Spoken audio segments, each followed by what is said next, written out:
Saudara, untuk mempercepat upaya pengendalian varian baru yang diduga berkembang di Kudus, Jawa Tengah, Kementerian Kesehatan mempercepat upaya tracing. Salah satunya dengan mengirimkan bantuan mobil laboratorium pemeriksaan tes usap COVID-19.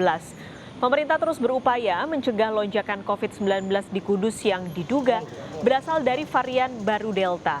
Selain memperketat pembatasan kegiatan masyarakat dengan memperpanjang PPKM Mikro, Kementerian Kesehatan juga mengirimkan mobil laboratorium. Sebelumnya wilayah Kudus hanya memiliki satu laboratorium biomolekular di RSUD Lokmon Hadi yang memeriksa 300 spesimen dalam satu hari. Informasi selengkapnya kita bergabung dengan jurnalis Kompas TV, Iwan Miftahudin di Kudus, Jawa Tengah.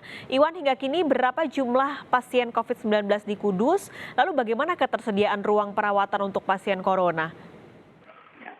Selamat siang Paskalis dan saudara. Hingga hari ini dari data Dinas Kesehatan yang saya peroleh per tanggal 14 Juni ini tercatat ada 91 kasus baru, kemudian 80 kasus sembuh dan meninggal dunia sebanyak 18 kasus.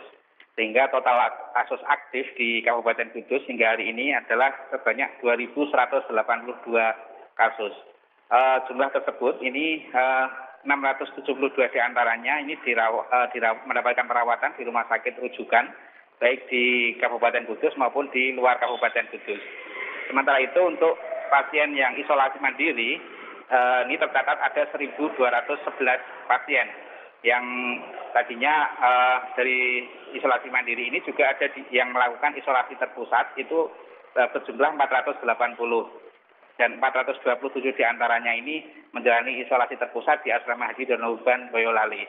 Khusus untuk isolasi terpusat di Donohudan ini sudah dihentikan sejak ditemukan varian baru atau Delta di Kabupaten Kudus ini dengan harapan tidak ada pengiriman kembali untuk pasien isolasi mandiri terpusat di sana dan akan dioptimalkan untuk pengisolasian ini dilakukan di Kudus sendiri. Di antara tempat-tempat yang disediakan oleh Pemkab ini adalah salah satunya adalah Rusunawa dan tempat isolasi di 9 titik di kecamatan. Nantinya tempat isolasi ini diharapkan bisa menampung para pasien isolasi mandiri sehingga bisa terpusat dan penanganannya pun maupun pengawasannya pun bisa lebih mudah. Seperti itu Pak Salis. Nah, lalu bagaimana dengan penerapan pengetatan wilayah, lalu juga kebijakan 5 hari di rumah bagi warga Kudus, Iwan? Ya, Pak Salis, sejak ditetapkan sebagai varian baru ya, varian Delta ini, Kabupaten Kudus langsung melakukan upaya-upaya diantaranya adalah perpanjangan PPKM Mikro yang semestinya itu berakhir pada 14 Juni kemarin.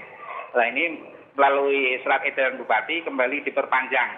Yang tadinya 5 hari ini ditambahkan menjadi 7 hari dengan pertimbangan yang 2 hari ini adalah waktu libur weekend ya, Sabtu Minggu. Dengan penerapan ini warga dihimbau untuk bisa mengindahkan himbauan bahwa jika tidak ada keperluan atau kepentingan itu tetap di rumah saja. Dari pantauan kami di lapangan, ini di jalan raya memang masih terlihat hilir mudik warga, namun sudah tidak seperti waktu sebelumnya. Artinya diharapkan dengan penerapan PPKM Mikro ini memang betul-betul efektif. Selain itu, dari aparat gabungan TNI Polri setiap hari ini juga melakukan upaya penyemprotan disinfektan di beberapa jalan protokol yang ada di Kabupaten Kudus, termasuk di desa-desa yang masuk dalam zonasi merah. Dengan penyemprotan ini juga diharapkan bisa mempersempit atau mencegah lonjakan kasus COVID di Kabupaten Kudus. Pak Salis. Jadi ada perpanjangan lagi PPKM Mikro ini dari 5 hari menjadi 7 hari untuk mencegah penyebaran di Kudus, Jawa Tengah. Terima kasih Iwan Miftahudin bergabung langsung dari Kudus, Jawa Tengah. Tidak hanya di Jawa Tengah, saudara.